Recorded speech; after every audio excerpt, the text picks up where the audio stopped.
低空经济一定能够诞生5000亿的大富豪。如果现在的人呢不关心低空经济，就等同于你20年前不关心互联网，你会错失一个非常非常大的风口。很多人不理解低空经济到底是什么东西。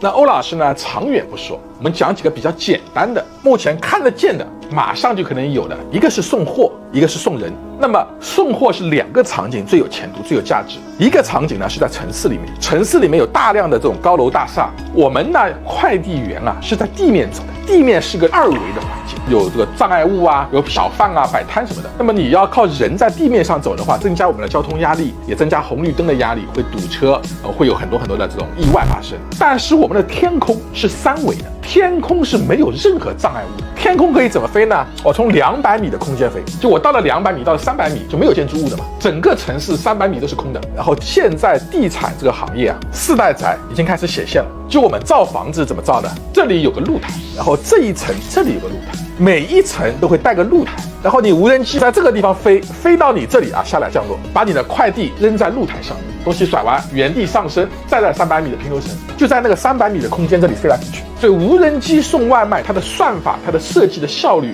会远远超过现在的外卖骑手。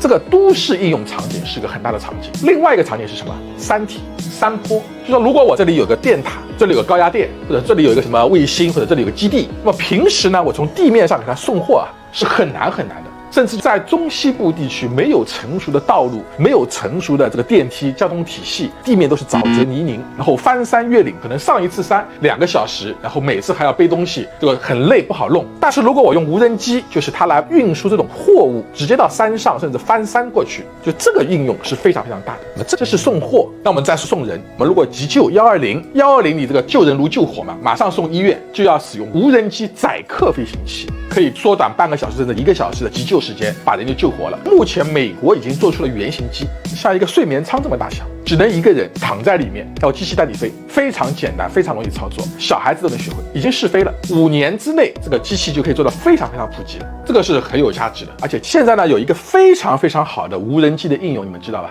灭火。就为什么叫灭火呢？我们以前的灭火啊，用的是云梯。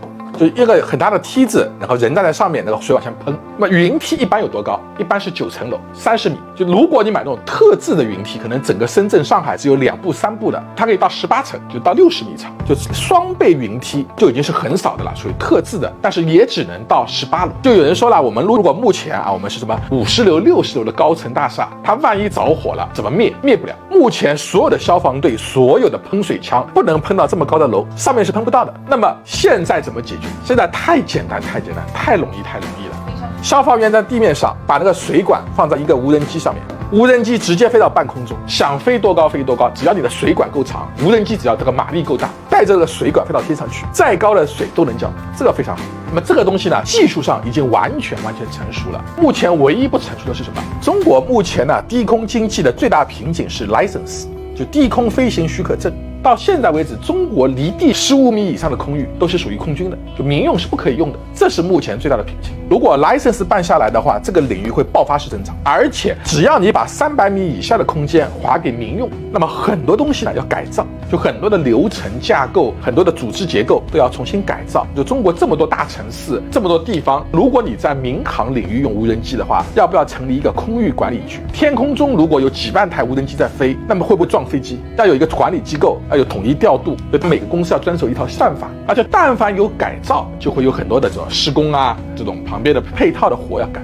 如果你是新造的4代宅，那么就直接带露台了。如果我们以前造的房子怎么办？深圳几千栋、几万栋房子全部要改造加露台，是不是很大的工程？我把我这个墙打开，往外伸个露台出去，每层楼至少要1个露台，就这一块是会创造大量的工作岗位的。只要你把300米以下的空间划给民用，马上啊，可能半年之内，无人机外卖就会大规模普及，这个是生产力的必然趋势。总而言之，低空经济就是未来的印钞机，一定要抓住这个风口。